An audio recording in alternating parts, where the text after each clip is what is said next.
estar adorando juntos en la presencia del Señor. Y especialmente cuando todos entendemos que el día domingo es el día en que nos reunimos con nuestro Padre Celestial para un tiempo especial con Él, pero no solamente con el Padre, sino también nos reunimos con nuestra iglesia y con todos los hermanos que de alguna u otra forma tienen interés también de escuchar la palabra del Señor. Así que estamos muy contentos de poder compartir con ustedes las alabanzas. Gracias, Misael, por guiarnos en este tiempo de adoración. Y hermanos, hay hartas cosas que Dios quiere hablarnos durante esta mañana. De manera especial, queremos saludar a cada uno de nuestros hermanos de la iglesia, donde quiera que estén. No quiero ser injusto, pero hay muchos hermanos que están en distintos lugares. Saludo a la iglesia del Ecuador, que están tanto en Tenguel como en Machala. También a los hermanos de acá de Santiago, miembros de la iglesia. Y quería también saludar a los hermanos que están en Villarrica, en nuestra iglesia allá, Carolina y Esteban. Pero hoy día de manera especial en Villarrica está Ingrid, Ana, Elisa, Angélica, Francisca. Y acá en Santiago, pero también vinculados con Carolina y Esteban, Gisela y Rosario. Y desde México, la tía Male. Bienvenida a la casa del Señor. Desde Arica, mi hermana Astudillo. Y desde Chillán, querida Sonia. Desde Quirihue, la familia de Fabián Rubio. Desde ¿cómo se llama? Cabrero, también están conectados. Y acá en Santiago, todos los que son miembros de la iglesia. Yo no quiero ser injusto, entonces voy a decir también bienvenidos todos los que de alguna manera han sido contactados por Claudio. José Mora, su esposa y su familia. No los había nombrado, pero hermanos, cada vez que yo los doy la bienvenida a los domingos, ustedes están incluidos como grupo de acá de Santiago. Dios les bendiga. Bienvenido también a mi querido pastor Eloy, que está reunido con nosotros. Y estamos contentos, querida iglesia, porque es un día en que el Señor nos tiene cosas importantes para decirnos. Yo en lo particular y mi familia estamos muy contentos por una razón bastante particular, y es que hoy 16 de agosto, no, 16 de abril soy yo. Hoy 16 de agosto está de cumpleaños mi amada esposa, la pastora de la iglesia, así que yo le querría cantar cumpleaños feliz, pero parece que no tenemos instrumentos aquí, así que después le voy a cantar mejor en privado, ¿verdad? Y si usted quiere cantar conmigo, podemos hacerlo a través del WhatsApp de la iglesia, cantamos juntos, pero Dios bendiga. Quiero orar por la pastora, porque Dios ha sido bueno con ella también y conmigo al darla como esposa, ¿verdad? Así que iglesia, te invito a orar donde estés para bendecir a esta sierva. Padre, en el nombre de Jesús, alzamos nuestra voz en alabanza y en gratitud por lo bueno que tú has sido. Y de manera especial, en este momento, yo quiero presentar en tu presencia a mi esposa, Verónica Arenas, que ha sido, Señor, como tu sierva llamada a este ministerio. Y te ruego, Padre, que tú en este minuto la unjas con tu gracia. Todo lo que tú has dicho y preparado para ella, Señor, lo soltamos en el nombre de Jesús. Que la unción fresca de tu Espíritu, Señor, repose sobre ella desde ahora y para siempre. Y, Señor, lo que has declarado, la puerta grande que has abierto para su vida, y cuando tú abres nadie cierra, Señor, lo establecemos en tu presencia. Que, Señor, tu tiempo de gozo, de prosperidad, de bendición espiritual sobre su vida es ahora, Dios amado. Señor, soltamos una palabra de bendición y doble unción de tu Espíritu sobre su vida. Gracias por lo que ha sido hasta ahora para la iglesia, pero también gracias por lo que ha sido hasta ahora, Señor, para nuestra familia, para nuestro matrimonio. La bendecimos en tu nombre con acción de gracias en Cristo Jesús. Amén y amén.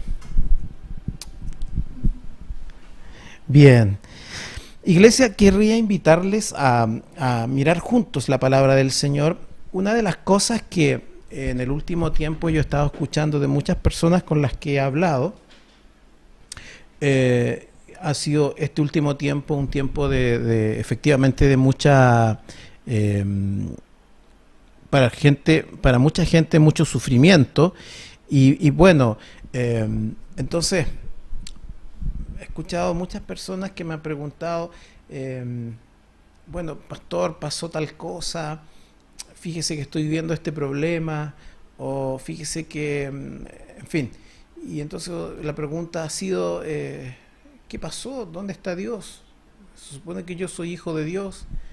Eh, Cuando me pasó esta tragedia, cuando empecé a vivir este problema, ¿dónde estaba Dios que no me sustentó? ¿Dónde estaba Dios que no evitó que pasara tal cosa?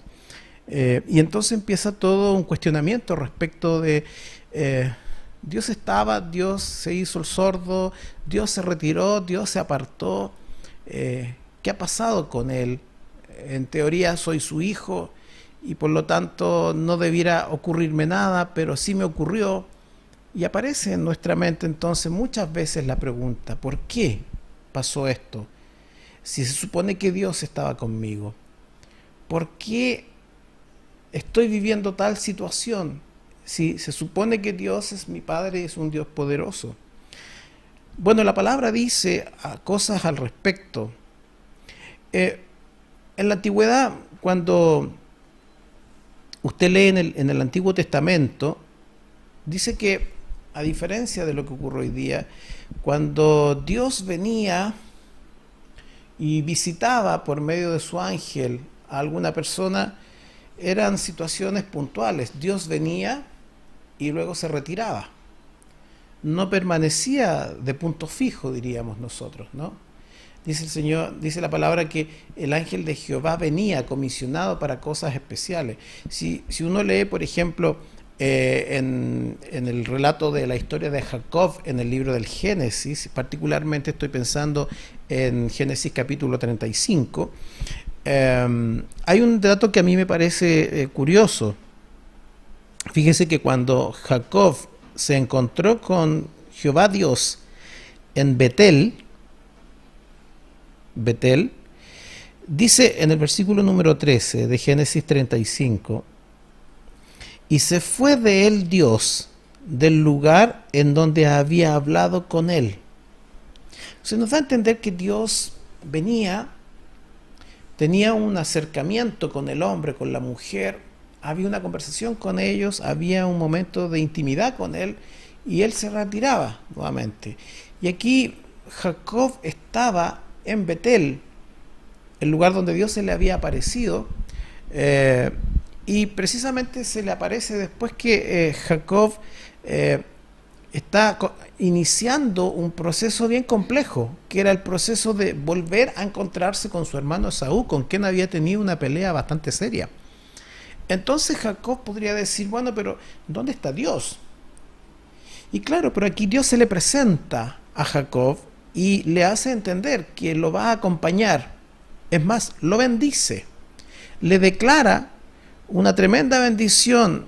Y fíjese que si uno lee los versículos anteriores, versículo 10, Dios le dijo a Jacob una cosa bien importante: tu nombre es Jacob, no se llamará más tu nombre Jacob, sino Israel será tu nombre.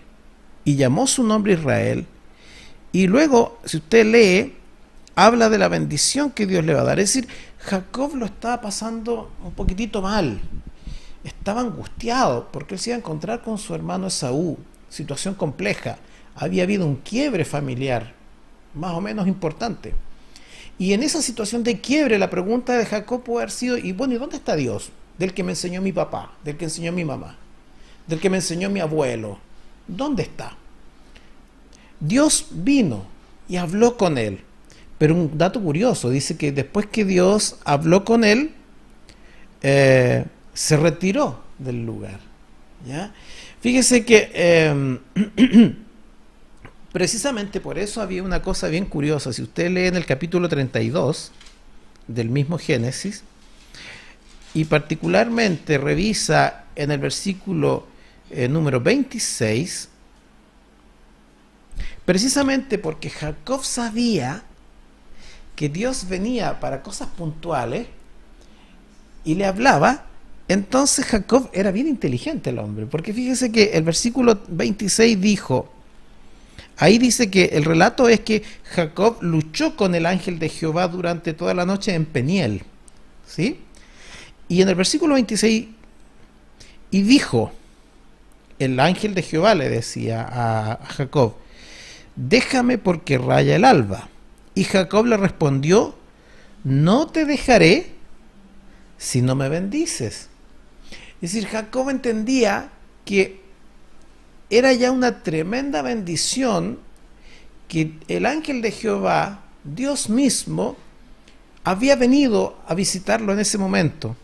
Y entonces, claro, Jacob dijo, como Jehová Dios viene pocas veces, como la oportunidad de encontrarnos con Él es bastante limitada a ciertos momentos, ahora Él vino, yo no lo suelto. O sea, yo aprovecho el momento en que tengo para estar en su presencia. Esta es una mirada profética de lo que debe ser la iglesia. Es decir, cuando está la presencia de Dios ahí, yo no la suelto, porque es el momento en que yo puedo ser bendecido. Y la bendición de la presencia de Dios, a diferencia de Jacob, hoy nosotros la tenemos de manera permanente. Aquí Jacob ocupa ese tiempo porque él sabía que era una cosa puntual. Fíjense que muchas veces, querida iglesia, nosotros pensamos que Dios solamente está en el templo.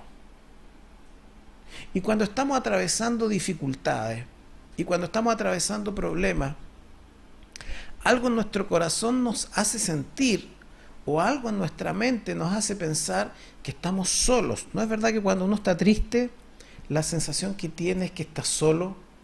Que no hay nadie más en la tierra que le esté pasando lo mismo que a mí, que la intensidad de mi dolor es tan grande que nadie me puede entender.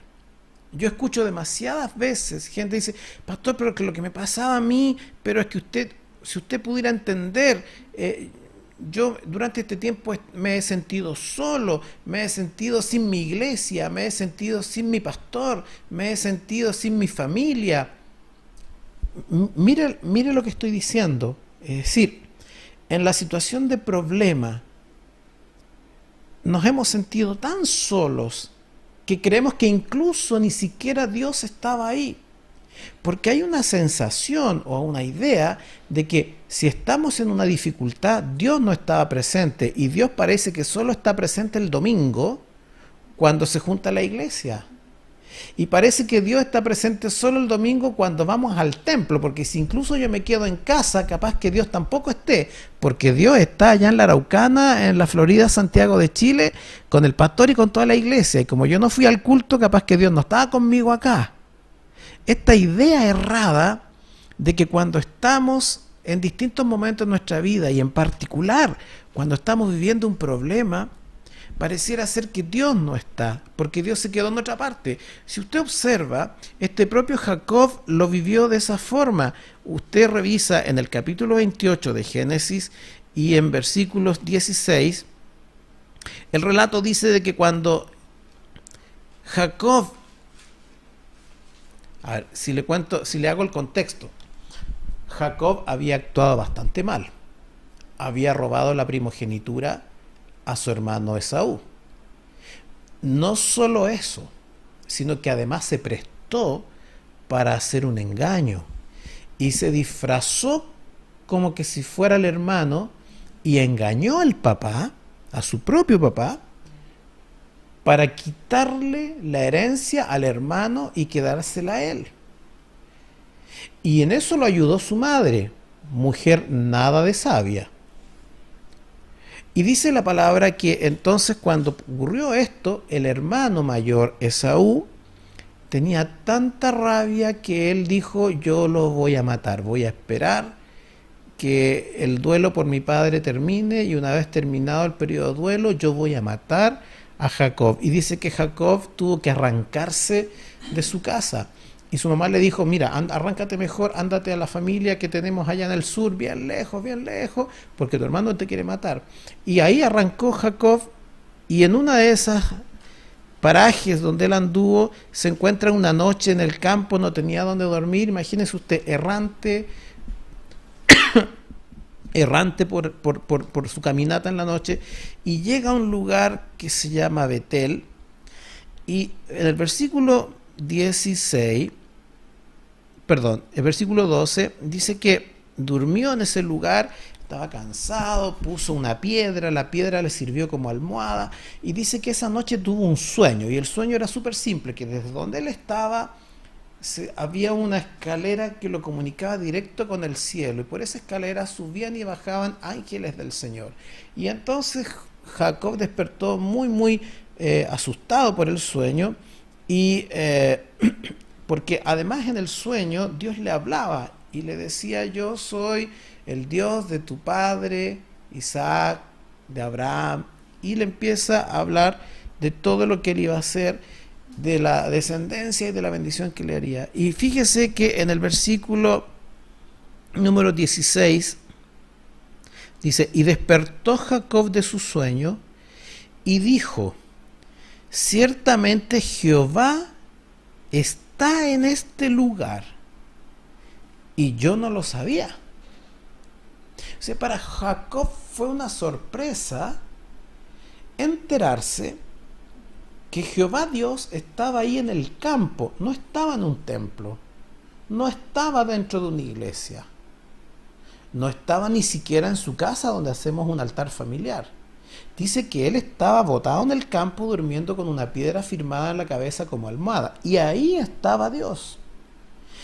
Y para sorpresa de Jacob, dice: ciertamente Jehová está aquí y yo no lo sabía.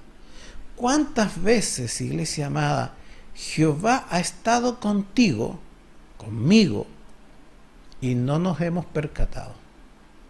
Por esta sensación de que estamos solos, por esta malentendida idea de que Dios solo está en la iglesia. ¿Sí? En Chile y probablemente en el Ecuador ocurre con mucha frecuencia. La gente común y corriente, cuando pasa por fuera de una iglesia, no, está mal dicho, cuando pasa por fuera de un templo católico, ¿qué hace la gente? Se persigna, hace la señal de la cruz. ¿Y por qué hace eso? Porque la gente razona que ahí adentro está Dios. ¿Se fija la mala idea? ¿Se fija lo confuso? Creer que Dios solo está ahí adentro, pero no está ahí afuera. Y por eso la gente cree que si se porta mal afuera, no hay problema. Pero nadie se atrevería a portarse mal dentro del templo, porque ahí adentro está Dios. Ese es un error, porque Jacob se dio cuenta que aunque él no sabía, Dios estaba ahí, incluso en el campo, con él. Dios no nos ha dejado nunca en ningún lugar donde nosotros vamos. Iglesia Renuevo del Espíritu, yo creo que muchas veces nosotros creemos que Dios solo está o solo aparece cuando lo alabamos. ¿Te has fijado que todos los domingos tenemos un tiempo de alabanza? Y probablemente tú y yo hemos malinterpretado que solamente Dios viene cuando empezamos a cantar, cuando empezamos a alzar nuestras manos. Y ahí está Dios, pero te voy a decir una cosa: Él está desde antes contigo, en todo tiempo y en todo lugar. No solo cuando vas al templo, no solo cuando estás ahora en conexión. Yo te puedo asegurar que hay muchos hermanos que ahora están en conexión, y probablemente hay muchos que están entre que están conectados mirando el culto y están haciendo las cosas de la casa, cocinando. Más de alguna hermana está afanada en eso, y te aseguro que aunque esté en la cocina, el Señor está con ella en la cocina y también le está hablando, y también está esperando que en ese lugar esta persona le hable, le adore, no se desconecte. Dios no solo está en la alabanza, iglesia amada. Dios no solo está en la adoración. Dios también está presente en todos los momentos de nuestra vida. Incluso, iglesia, cuando nosotros nos hemos apartado del Señor, Él sigue estando. Querría invitarte a que tú veas lo que pasó con el tan conocido Moisés. Si tú revisas en el libro del Éxodo y observas en el capítulo 33,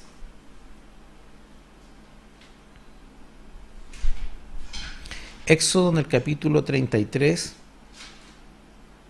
¿cuál es el relato? El antecedente. Moisés había subido a la presencia de Dios al monte de Sinaí. Traía las tablas de la ley. Cuando llegó a la planicie, encuentra ¿qué cosa? El pueblo de Dios que le había prometido fidelidad a Dios, ¿en qué estaba? Adorando un becerro de oro. Aarón el sacerdote, presionado por la multitud, cedió e instaló un becerro de oro. La palabra enseña que producto de esto, Moisés montó en rabia, soltó las tablas de piedra con los mandamientos, estas se quebraron, y dice la Biblia que cuando comenzó esto, el furor de Dios vino sobre Israel y empezó la mortandad, empezó a morir la gente. Y dice que Moisés se tuvo que poner entre medio a decirle: Señor, para, por favor, para. Yo sé que esta gente se portó mal, yo sé que esta gente te ofendió, se fue contra un ídolo, pero ¿sabes qué? No los mates aquí, no sea cosa que después los egipcios digan: mira, Dios se consiguió un pueblo tan inadecuado, lo liberó de la esclavitud en Egipto, se lo llevó al desierto y en el desierto los mató a todos por rabia. Que no ocurra eso, Señor. Y dice que Dios escuchó el ruego de Moisés y detuvo la matanza de aquel día. Y dice de que a continuación Dios le dice al pueblo: dile a los hijos de Israel que todos se saquen los atavíos, que nadie se vista adecuadamente, ataviado, adornado, porque es como un duelo lo que han hecho. Ustedes abandonaron a Dios. Y esto se ve tan reflejado. Observe versículo Éxodo 33, 6 y 7. Entonces los hijos de Israel se despojaron de sus atavíos desde el monte Horeb, y Moisés tomó el tabernáculo y lo levantó lejos, fuera del campamento, y lo llamó el tabernáculo de reunión. Y cualquiera que buscaba a Jehová salía al tabernáculo de reunión que estaba fuera del campamento. Iglesia amada, ¿sabes qué? A veces nosotros, con nuestro pecado, lo que hacemos, y escúchalo bien, entorpecemos la presencia de Dios, retiramos la presencia de Dios de nuestra vida, pero ojo, pero no queda anulada la presencia de Dios con sus hijos. Entonces cuando el hermano me dice: pastor, ¿pero qué ha pasado? ¿Por qué está ocurriendo tal cosa? Es que Dios no está. Es que parece que Dios se olvidó de mí. Me parece que ya no está. No se dio ni cuenta de lo que me estaba pasando. No me protegió. El relato acá dice de que Moisés retiró el tabernáculo. Antiguamente el relato era que estaba el campamento de Israel, y en medio, en el centro del campamento, estaba el tabernáculo reunión. ¿Qué significaba esto? El lugar donde se reunía Moisés con Dios para preguntar cosas, para pedir instrucciones, al medio del campamento. Pero producto de esta desobediencia del pueblo de Israel, producto de este tremendo pecado de idolatría, Moisés sacó el tabernáculo desde el centro del campamento y lo sacó fuera del campamento. Pero un detalle no menor que habla de lo grande y amoroso que es Dios. Si usted observa, dice: y cualquiera, versículo 7, y cualquiera que buscaba a Jehová, de esos que pecaron, de esos que se olvidaron de Dios, de esos que cayeron en idolatría, cualquiera que buscaba a Jehová salía al tabernáculo de reunión que estaba fuera. Es decir, Dios no se fue, nunca se fue. A pesar de que su pueblo había pecado, a pesar de que su pueblo lo había abandonado, Dios nunca se fue del lado de ellos. No estaba en el centro, pero estaba al lado. Iglesia amada, tú y yo muchas veces, con nuestro pecado, lo que hicimos fue alejar a Dios del centro de nuestra vida y tirarlo para un rincón. Y es probable que hayamos sufrido las consecuencias. Y es probable que nos hayan ocurrido situaciones poco agradables. Pero la palabra dice de que Él nunca se apartó de nosotros, incluso cuando nosotros lo abandonamos. Había un esfuerzo que hacer. Ahora había que salir a buscarlo fuera del campamento. ¿Sabe? Otras veces nosotros de manera consciente, absolutamente consciente, nosotros abandonamos la presencia de Dios. No es algo que nos ocurra sin darnos cuenta. En muchas ocasiones nosotros simplemente abandonamos la presencia de Dios porque tenemos algunas razones, porque nos escudamos en algunas situaciones. Fíjese que el profeta Jonás, un hombre temeroso de Dios, alguien que era usado por Dios con palabra profética. Y dice la Biblia, escúchelo bien, y Jonás se levantó para huir de la presencia de Jehová a Tarsis y descendió a Jope. Y halló una nave que partía para Tarsis y pagando su pasaje entró en ella para irse con ellos a Tarsis, lejos de la presencia de Jehová. No, a ver, no es que Jonás sin querer queriendo lo hizo, no es que Jonás se equivocó, no es que le ocurrió, no es que fue débil. Él decidió irse de la presencia de Dios. ¿Se entiende? Y hermanos queridos, a pesar de que él decidió irse de la presencia de Dios, hubo consecuencias. Usted conoce la historia posteriormente. Todos los que estaban en ese barco con Jonás vivieron las consecuencias, producto de un hombre que desobedece conscientemente a Dios. No es posible que no pueda tener consecuencias alguien que con intención desea ir contra los principios bíblicos, contra lo que Dios quiere. Pero a pesar, hermanos míos, de que este hombre decidió irse contra Dios, Dios estaba con él. Y en ese momento, si usted lee en el capítulo número 2 de Jonás, se da cuenta que a pesar de que él decidió irse y apartarse, cuando ese hombre decide clamar al Señor, Dios estaba ahí. Y dice que Dios oyó la oración de Jonás en el vientre del pez. ¿Qué indica eso? A veces yo me voy, pero si quiero, puedo pedirle a Dios ser restituido, porque Él nunca me abandona.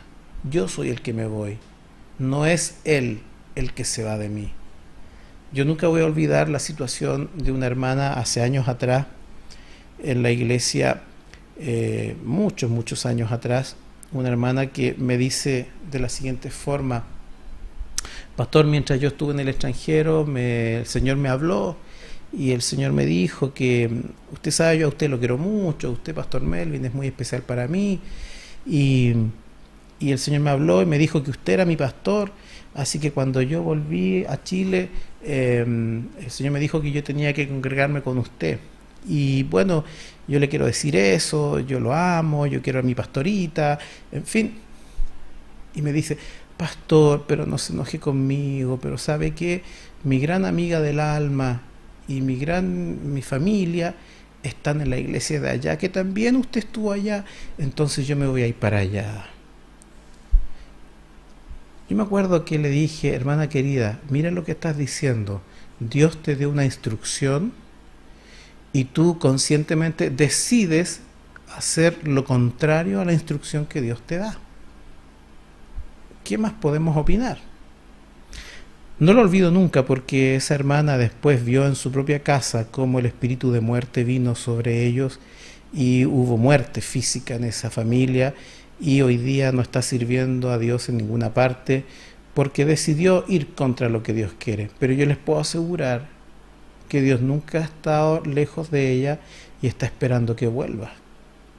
Jonás tuvo al menos la oportunidad de volver a las cosas de Dios. Sabes, querido, a veces nosotros estamos tan eh, eh, afligidos con nuestros problemas que no nos damos cuenta que Dios está ahí. Si tú me acompañas en el libro de Marcos, en el capítulo 4 y del versículo 38, dice que estaban los discípulos en una barca en el mar de Galilea, y en la medianoche dice que hubo una tremenda tormenta y el viento arreciaba y estaban las cosas muy mal, estaba todo muy mal, iba de mal en peor, todo. Pero hay un detalle que no es menor. Versículo 38, Marcos 4, 38, hablando de Jesús. Y él estaba en la popa, durmiendo sobre un cabezal. ¿Qué te hace pensar esto, iglesia amada? Las cosas están horrorosas, está todo mal, el barco está a punto de hundirse, el agua está entrando por todas partes, el viento está azotando el barco por todos lados, todo pinta mal.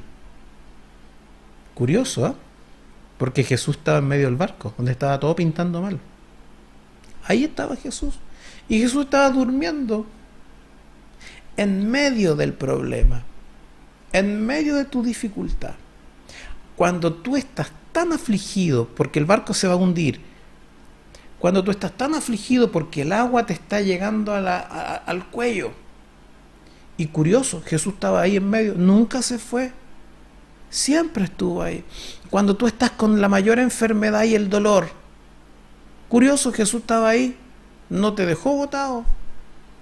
Cuando tuviste la dificultad económica o cómo mantengo mi casa, y entonces la angustia y el dolor es tan grande que uno se siente desesperado, estoy solo. No, Jesús está ahí.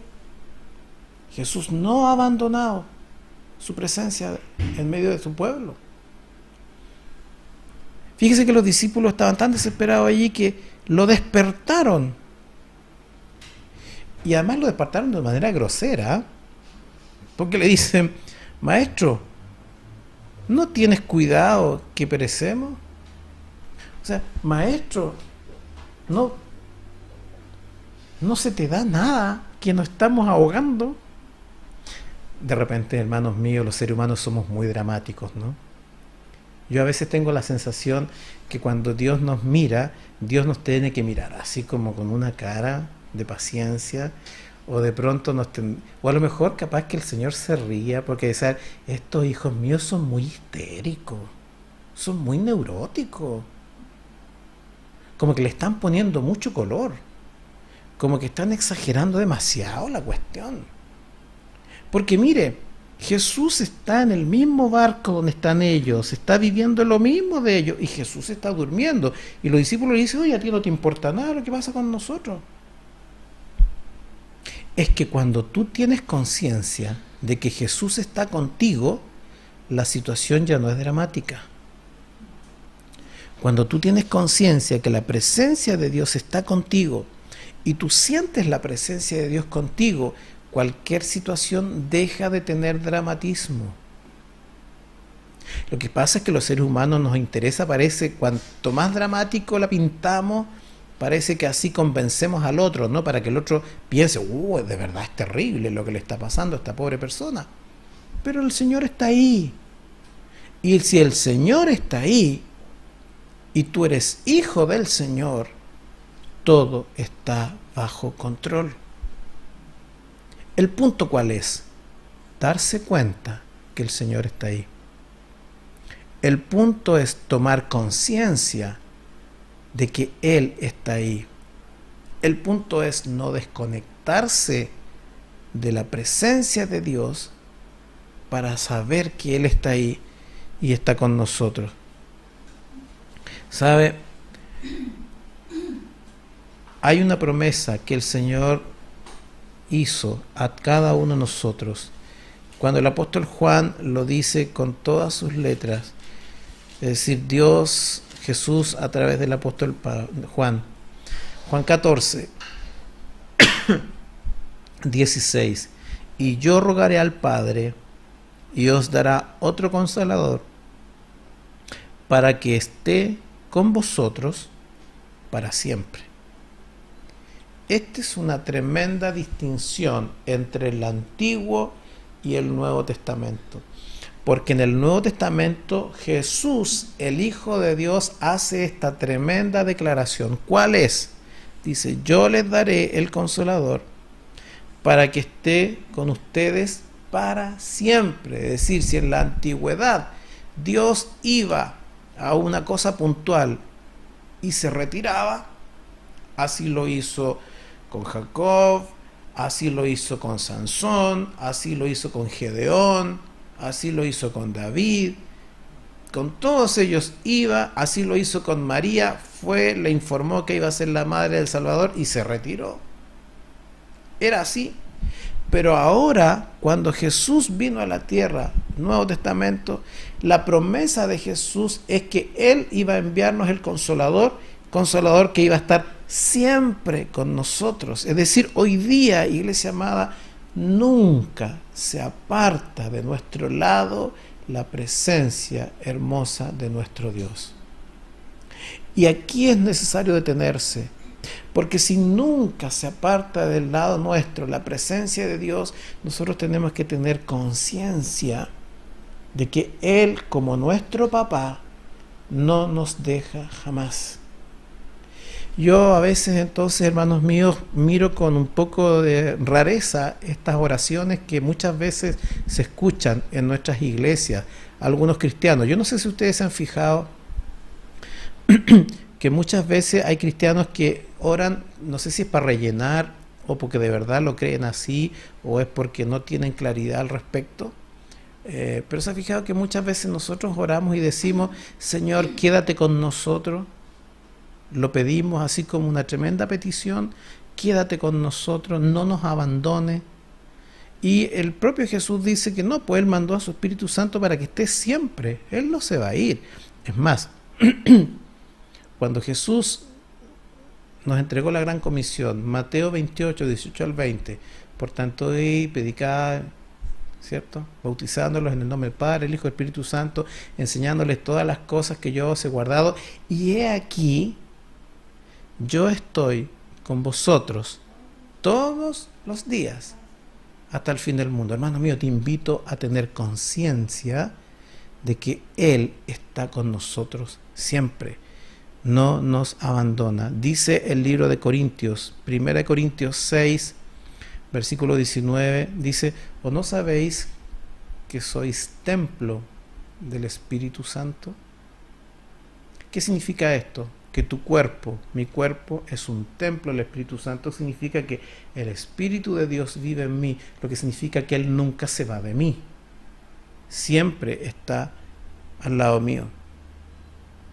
Y por lo tanto, es imposible que quedemos abandonados. El salmista lo dijo claramente. El Salmo 139 y en el versículo número 7, ¿a dónde me iré de tu espíritu? ¿Y a dónde huiré de tu presencia? Si subiera a los cielos, allí estás tú. Y si en el Seol hiciere mi estrado, allí tú estás. Y si tomare las alas del alba y habitar en el extremo del mar, aún allí me guiará tu mano. Y si dijere, ciertamente las tinieblas me encubrirán, aún las tinieblas no encubren de ti. Es decir, ¿a dónde me voy a arrancar? Si yo entregué mi vida a Cristo, Cristo está conmigo siempre.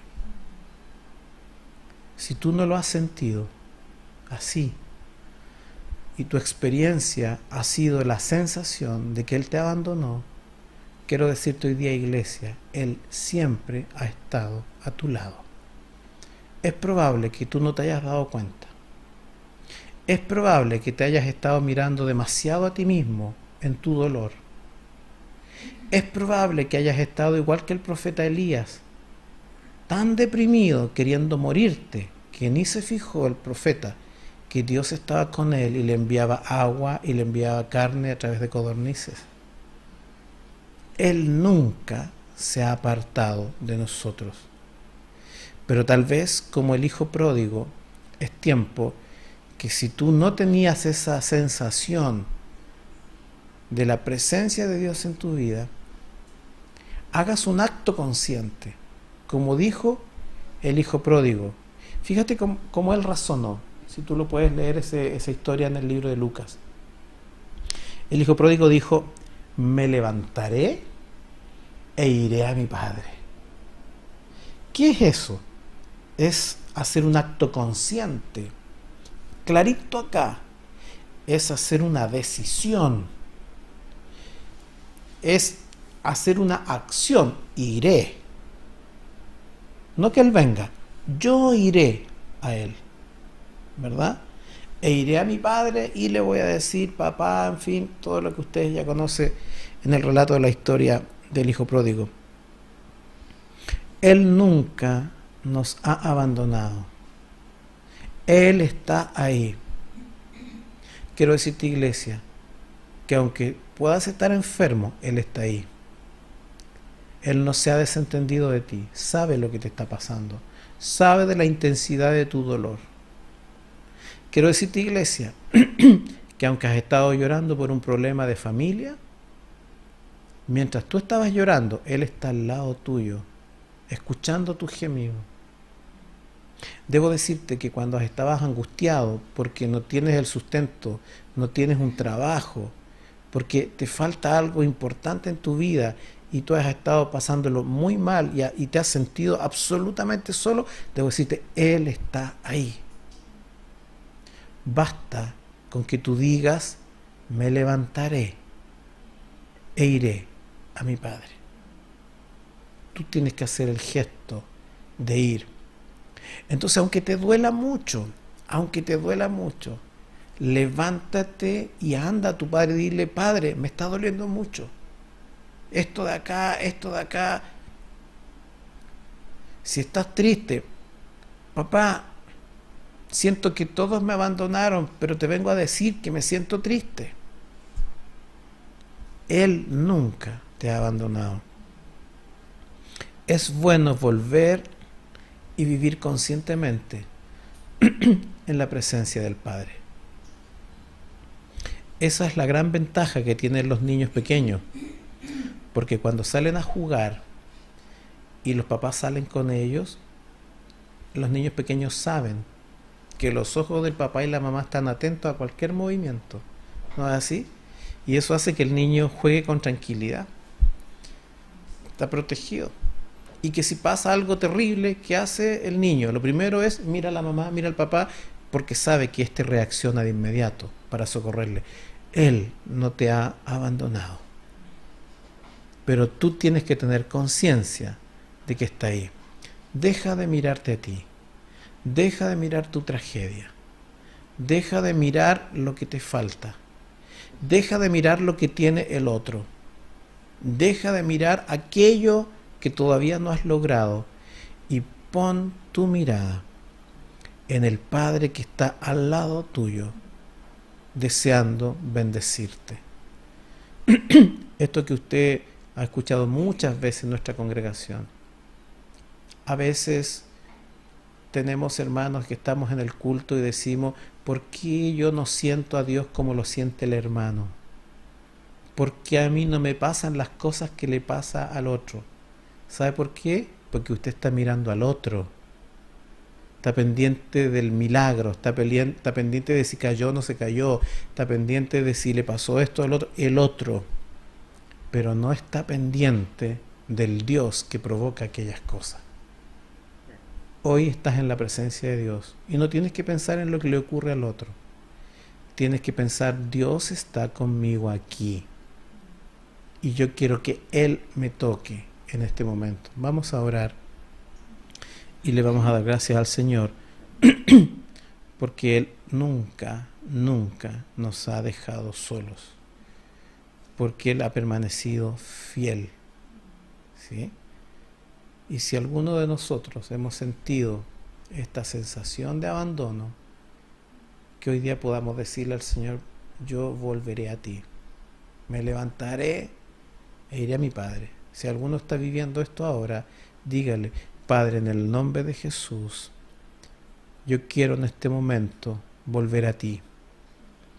Me he sentido solo, me he sentido abandonado, y ahora al escuchar tu palabra, yo entiendo que yo tengo que volver a ti, porque tú siempre has estado.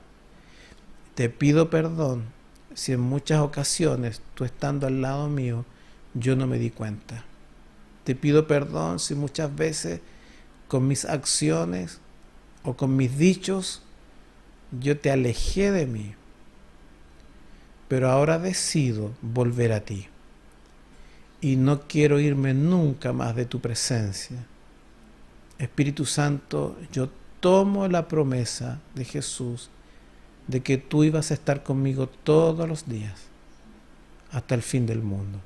Señor, como siervo de tu palabra y como pastor de esta iglesia, Señor, yo oro por esta iglesia que está reunida en este momento.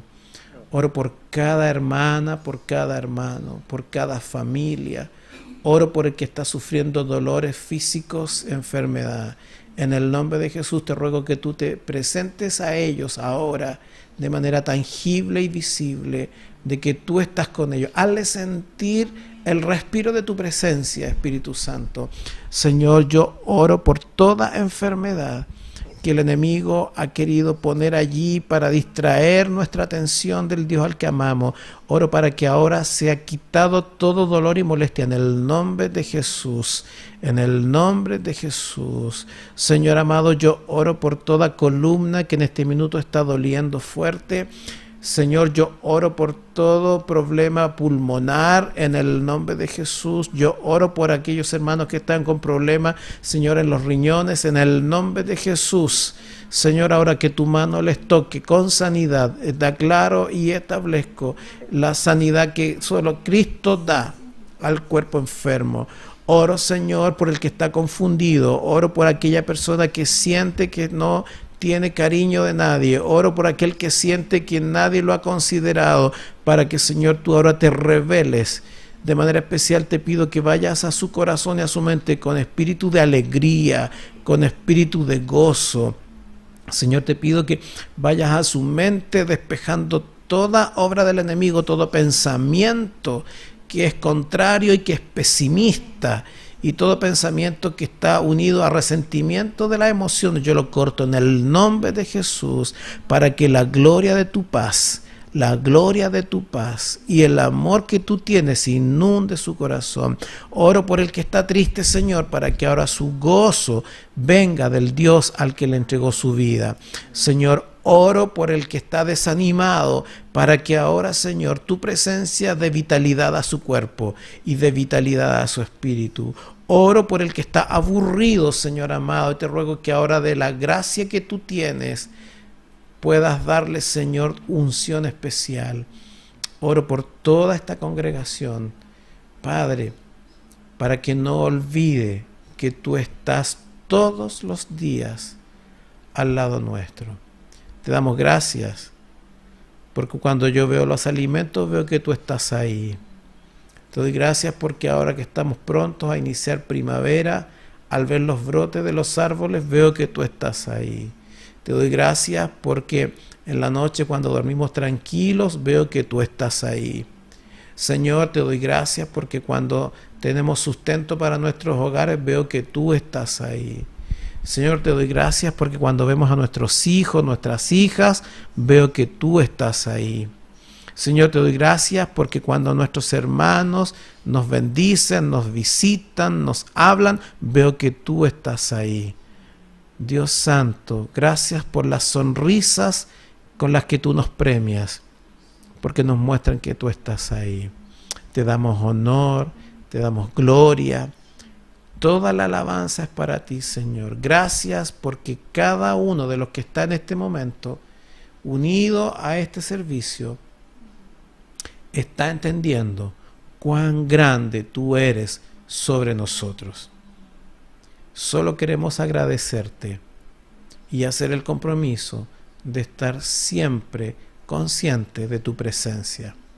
Por donde quiera que andemos, por cualquier lugar donde vayamos, por privado o público que sea, que podamos darnos cuenta que tú estás con nosotros.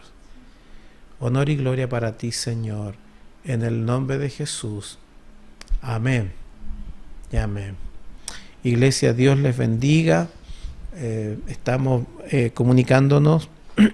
No olvide que el día miércoles tenemos nuestro servicio a través de la plataforma Instagram a las 20 horas en Chile y 19 horas en Ecuador y Colombia, para que usted se conecte allí también. Es un tiempo hermoso de poder compartir con su congregación. No olvidemos ser también agradecidos con el Señor con nuestras ofrendas, con nuestros diezmos.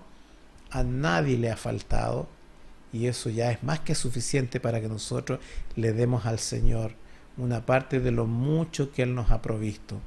Y también bendecir la vida de los hermanos que han estado colaborando.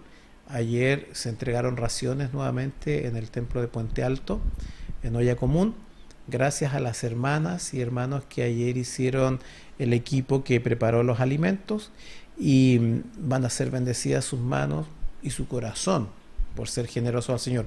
Gracias al Señor por las hermanas y hermanos que han estado colaborando. Yo le quiero comentar un pequeño gran testimonio para animarlo a usted. Alguien me llamó durante la semana pasada y me dijo: pastor, yo estoy cesante, mi cónyuge está cesante, los dos no tenemos trabajo, pero durante este tiempo, dijo ella, el Señor nos ha sustentado y hemos comido más que nunca, hemos tenido más abundancia que nunca y los dos estamos sin trabajo. Entonces ella me dice: pastor, yo estoy tan agradecida de la fidelidad de Dios que lo llama a usted para decirle: quiero ofrendar 50,000 pesos para las ollas comunes. Hermana, Dios te va a bendecir y te va a prosperar, pero yo le quiero comentar esto a la iglesia. ¿Sabe por qué? Porque usted podría razonar: pastor, estoy cesante, no tengo dinero. Sin embargo, el espíritu de esa hermana: no tenemos trabajo ninguno de los dos, pero hemos sido bendecidos más que nunca y yo voy a aportar incluso de lo que no tengo. Eso es un acto de fe, pero más que un acto de fe, también es un acto de gratitud por lo bueno que Dios ha sido. Si alguien lo puede hacer así, yo sé que usted y yo lo podemos hacer mucho más, porque Dios nos ha sustentado y no nos ha faltado nada. Así que le invito a ser generosos con el Señor, no con la iglesia, no con el pastor, con el Señor. Él es el dueño de todo y a Él le debemos todo. Así que comuníquese con los hermanos del equipo de finanzas de la iglesia para cumplir con esas labores también. Y ahora, hermanos queridos, ríase, disfrute. Yo voy a disfrutar con mi esposa, con mis hijas, el cumpleaños de la pastora, y usted disfrute el día. Llame a sus hermanos de la iglesia, visítelos por videollamada. Por supuesto que cuando tenga por alguna razón laboral que salir, no olvide quitarse su mascarilla, sea precavido. Y hermanos queridos, estamos viendo. Nos vamos a adorar al Señor ahora con una canción para concluir nuestro culto. Y sean cada uno de ustedes bendecidos en todos los lugares donde estén.